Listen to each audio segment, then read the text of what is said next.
Hi hello welcome to my channel. So ಇವತ್ತು ನಾವು ಮಾಡ್ತಿರೋದು ಹೆಸರುಬೇಳೆ ಪಾಯಸ. ಈ ಬೇಸಿಗೆಗೆ ಮಸ್ತಾಗಿರುತ್ತೆ ಗುರು. ಮೊದಲಿಗೆ ನಾವು ಹೆಸರುಬೇಳೆನ ನೆನೆಸ್ಕೊಬೇಕು. ಒಂದು ಅರ್ಧ ಗಂಟೆ ನೆನೆಸಿದ್ರು ಸಾಕು. ಅದಾದ ನಂತರ ಒಂದು ಕುಕ್ಕರ್ ಜಾರಲ್ಲಿ ನಾವೇನು ಮಾಡ್ತೀವಿ, ಸ್ವಲ್ಪ ನೀರು ಹಾಕ್ಬಿಟ್ಟು ಒಂದು ವಿಸಿಲ್ ತೊಗೊಂಡ್ರೆ ಸಾಕು. ಆಮೇಲೆ ಸೈಮಲ್ಟೇನಿಯಸ್ ಆಗಿ ಏನು ಮಾಡಬೇಕು, ನಾವು ಆರ್ಗ್ಯಾನಿಕ್ ಬೆಲ್ಲ, ಅಂದರೆ ನಾನು ಆರ್ಗ್ಯಾನಿಕ್ ಬೆಲ್ಲನ ತೊಗೊಂಡು ಕುದಿಸ್ಕೊಂಡು ಸೋಸ್ಕೊಂಡಿದ್ದೀನಿ. ಸೋಸ್ಕೊಂಡಷ್ಟು ಒಳ್ಳೆಯದು, ಡರ್ಟ್ ಪಾರ್ಟಿಕಲ್ಸ್ ಎಲ್ಲ ಹೋಗುತ್ತೆ ಆಚೆ.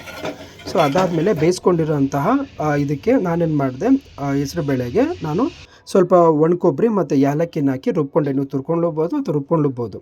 ಆಮೇಲೆ ಸ್ವಲ್ಪ ಡ್ರೈ ಫ್ರೂಟ್ಸು, ಸೊ ನನ್ನ ಮನೇಲಿ ಎಷ್ಟಿತ್ತು ಸದ್ಯದ ಮಟ್ಟಿಗೆ ಆ ಡ್ರೈ ಫ್ರೂಟ್ಸ್ ಎಲ್ಲ ಹಾಕಿ ಎಲ್ಲ ಒಂದೇ ಮಿಕ್ಸರ್ಗೆ ಹಾಕಿ ಸೊ ನಾನೆಲ್ಲ ಮಿಕ್ಸರಲ್ಲಿ ಹಾಕ್ಬಿಟ್ಟು ನಮ್ಗೆ ಹೆಂಗೆ ಬೇಕಂತ ಥಿಕ್ನೆಸ್ ಥರ ಮಾಡ್ಕೊಂಡಿದ್ದು. ಕೆಲವೊಬ್ಬರು ಹಾಲು ಹಾಕ್ತಾರೆ, ಇನ್ನು ಕೆಲವೊಬ್ಬರು ಸ್ವಲ್ಪ ನೀರು ದಾಸಕ್ಕೆ ತುಂಬ ತೆಳ್ಳಗಿಲ್ಲ, ಕೆಲವೊಬ್ಬರು ಗಟ್ಟಿ ಬೇಕು ಅಂತಾರೆ. ಅದು ನಿಮ್ಮ ಒಂದು ಟೇಸ್ಟ್ ಮೇಲೆ ಡಿಪೆಂಡ್ ಆಗಿರುತ್ತೆ. ಸೊ ನನ್ನ ವೈಫ್ ಕನ್ಸಿಸ್ಟೆನ್ಸಿ ಸ್ವಲ್ಪ ಇರಲಿ ಅಂತ ನಾನು ಈ ಥರ ತೆಳ್ಳಗೆ ಮಾಡಿಬಿಟ್ಟು ಅವಳಿಗೆ ನಾನು ಸರ್ವ್ ಮಾಡಿದೆ. ಅವಳಂತೂ ತುಂಬ ಇಷ್ಟಪಟ್ಟು ಬಾಯಿ ಚಪ್ಪರಿಸ್ಕೊಂಡು ತಿಂದವರು.